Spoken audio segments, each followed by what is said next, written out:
বাংলাদেশের রাজনৈতিক বাস্তবতায় নির্দলীয় তত্ত্বাবধায়ক সরকার ব্যবস্থা, যেটি সাবেক প্রধানমন্ত্রী বেগম খালেদা জিয়া বাংলাদেশের গণতন্ত্রকে সুসংহত করার জন্য নির্বাচনকালীন এটা সরকার ব্যবস্থা প্রবর্তন করেছিলেন।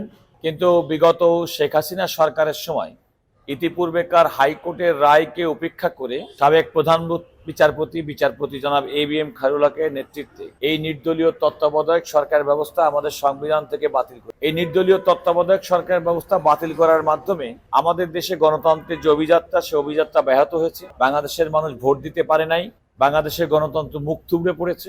যে কারণে 2024 সালে জুলাই গণ আন্দোলনের সাধারণ মানুষের, ছাত্র জনতার ব্যাপক অংশগ্রহণে প্রাণহানি, সম্পদহানির মাধ্যমে নতুন বাংলাদেশের পুনরুত্থান ঘটিত হয়েছে। আমরা সবসময় যে কথা বলে এসেছি যে বাংলাদেশের গণতন্ত্রকে এবং বাংলাদেশের বিচারিক প্রক্রিয়ার মাধ্যমে যে নির্দলীয় তত্ত্বাবধায়ক সরকার ব্যবস্থাকে বাতিল করা হয়েছে বিচারপতি ABM খায়রুল হকের রায় বলে পরিচিত রায়ের মাধ্যমে, সেটা প্রকারান্তরে আমাদের গণতন্ত্রকে দীর্ঘমেয়াদে ক্ষতিগ্রস্ত করেছে, বাংলাদেশকে ক্ষতিগ্রস্ত করেছে, বাংলাদেশের মানুষকে তাদের ভোটাধিকার থেকে বঞ্চিত করা হয়েছে, একদলীয় শাসন ব্যবস্থা চালু হয়েছে, ফ্যাসিবাদ কায়েম হয়েছে। এই সব কিছুর মূলে আসলে কিন্তু এই নির্দলীয় তত্ত্বাবধায়ক সরকার ব্যবস্থা সম্পর্কিত সাংবিধানিক যে বিধান, সেটি বাতিল করার মাধ্যমে।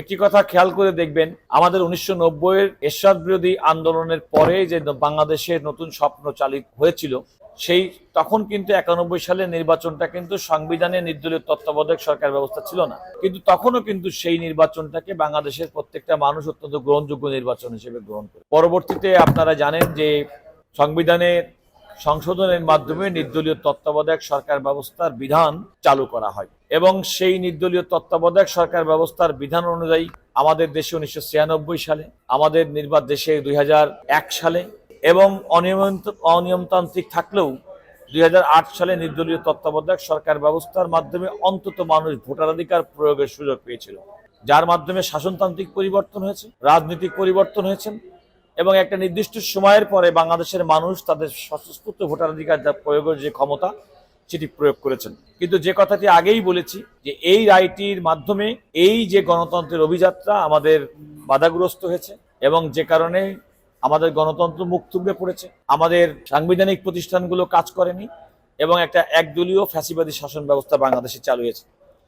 আমরা এই রায়টি বাতিল চেয়ে বিএনপি মহাসচিব জনাব মির্জা ফখরুল ইসলাম আলমগীর, সুজনের সম্পাদক বদরুল আলম মজুমদার এবং অন্যান্যরা আমরা সুপ্রিম কোর্টের আপিল বিভাগে রিভিউ করেছিলাম। এবং আপনারা জানেন যে আমি বিএনপির পক্ষ থেকে যে রিভিউ পিটিশন দায়ের করা হয়েছিল, সেটি আমাদের সিনিয়র জনাব জয়নুল আবেদিন, আমি, ব্যারিস্টার কায়সার কামাল সহ আমরা শুনানি করেছিলাম। এবং আপনাদের নিশ্চয়ই মনে আছে যে আমি দীর্ঘদিন ধরে এই মামলার রায় ঘোষিত হওয়ার আগে শুনানির পর্যায়ে শুনানিতে অংশগ্রহণ করেছিলাম।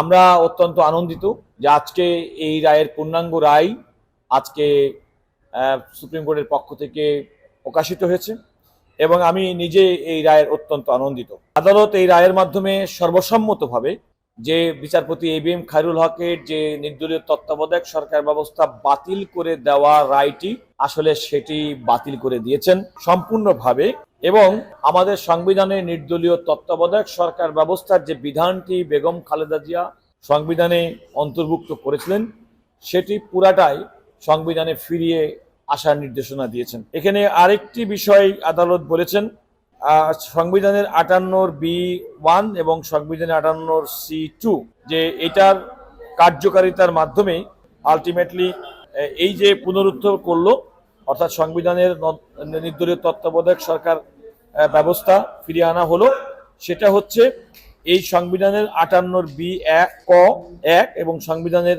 58C(2) যেটা বিলুপ্ত ঘোষিত করা হয়েছিল, সেটার কার্যকারিতার মাধ্যমে বাস্তবায়ন হবে। এর অর্থ হচ্ছে যে, তবে একটা কথা এখানে পরিষ্কার, আদালতে যে রায়টি আমি মাত্রই দেখেছি, সম্পূর্ণ রায়টি আমি পড়তে পারিনি, তবে অপারেটিং পার্ট থেকে যেটুকু আদালতের অবজারভেশন হচ্ছে, এটা পরবর্তী নির্বাচন থেকে কার্যকর হবে।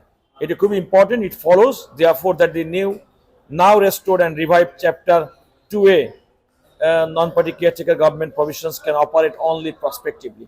অর্থাৎ যে কথাটি 12 ফেব্রুয়ারি 2026-এর নির্বাচনের আগে একটা প্রশ্ন এসেছিল যে এই রায়টি কি এই সময় থেকে কার্যকর হবে কিনা, কিন্তু আদালত তখনই পরিষ্কার বলেছিল যে এটা প্রসপেক্টিভলি কার্যকর হবে, অর্থাৎ ত্রয়োদশ জাতীয় সংসদ নির্বাচনের ক্ষেত্রে এটা কার্যকর হবে না। এবং আমরা প্রত্যাশা করি আদালতের এই রায়টি, যেটির মাধ্যমে নির্দলীয় তত্ত্বাবধায়ক সরকার ব্যবস্থা ফিরে এসেছে, সেটি চতুর্দশ জাতীয় সংসদ নির্বাচন থেকে কার্যকর হবে। যদি না ইতিমধ্যে স্বাধীন সার্বভৌম সংসদ তারা যদি এ বিষয়ে আরো কোনো পরিমার্জনা না করে থাকেন।